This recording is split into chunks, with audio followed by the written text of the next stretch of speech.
بسم اللہ الرحمن الرحیم۔ السلام علیکم۔ شروع اللہ کے نام سے جو بڑا مہربان نہایت رحم کرنے والا ہے۔ ایک گناہ جس کی سزا دنیا میں ملتی ہے۔ بہت سارے افراد، میری مائیں، بہنیں، بیٹیاں، افراد اور بھائی وغیرہ پوچھتے ہیں کہ ہمارا صدقہ و خیرات، نوافل و فرائض اور واجبات قبول نہیں ہوتی۔ پتہ نہیں ہماری دعائیں کہاں جاتی ہیں، پتہ نہیں ہم کتنے نوافل پڑھتے ہیں، فرائض ادا کرتے ہیں، تہجد پڑھتے ہیں، ذکر و اذکار اور تسبیحات پڑھتے ہیں، وظائف اتنے چوڑے پڑھتے ہیں، پتہ نہیں چلتا۔ حالات جوں کہ توں ہیں، بجائے آگے بڑھنے کے پیچھے کی طرف جا رہے ہیں، تنزلی کی طرف جا رہے ہیں، بجائے عروج کی طرف جانے کے تنزلی کی طرف جا رہے ہیں۔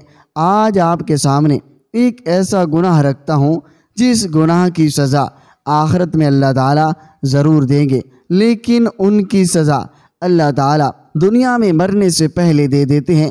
اور یہ بھی یاد رکھیں، دین اسلام اور عزا کی سلامتی کی جو ہماری پیدائش ہے، جو ہم اشرف المخلوقات پیدا ہوئے، یہ اللہ تعالیٰ کی سب سے بڑی نعمت ہے۔ اس کے بعد 3 بڑی نعمتیں ہیں۔ سب سے پہلے والدین ہیں، اللہ تعالیٰ کی عظیم نعمت ہیں، اس کی قدر کریں۔ دوسرا اولاد اور اولاد نرینہ، بڑی اللہ تعالیٰ کی نعمت ہے، اس کی صحیح تربیت کریں۔ تیسری ذاتی گھر اور اشیانہ اور ذاتی کاروبار، بڑی اللہ تعالیٰ کی عظیم نعمت ہے اور اس کی قدر ضرور کریں اور شکر ادا کریں۔ پیارے آقا جناب محمد رسول اللہ صلی اللہ علیہ وسلم نے ارشاد فرمایا، جتنے بھی گناہ ہیں اللہ تعالیٰ انہیں قیامت تک مہر کر دیتا ہے۔ جو حساب کتاب لینا دینا ہوتا ہے وہ قیامت پر موقوف ہو جاتا ہے۔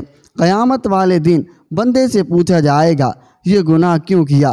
سوائے والدین کی نافرمانی کے۔ یہ اتنا بڑا گناہ ہے کہ پیارے آقا جناب محمد صلی اللہ علیہ وسلم نے فرمایا، اللہ تعالیٰ والدین کی نافرمانی کا جو گناہ ہے اس کی سزا جلد مرنے سے پہلے دنیا میں نازل فرما دیتے ہیں۔ اور اس سزا کی مختلف صورتیں ہیں۔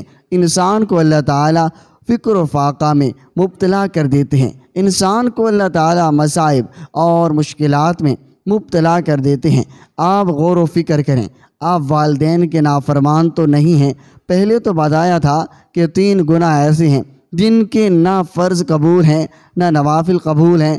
ان میں سب سے پہلے نمبر پر جو آتا ہے والدین کا نافرمان۔ آپ غور و فکر کریں، اگر آپ والدین سے ناراض ہیں، آپ جا کر ان کی منتیں کریں، ان کو راضی کریں۔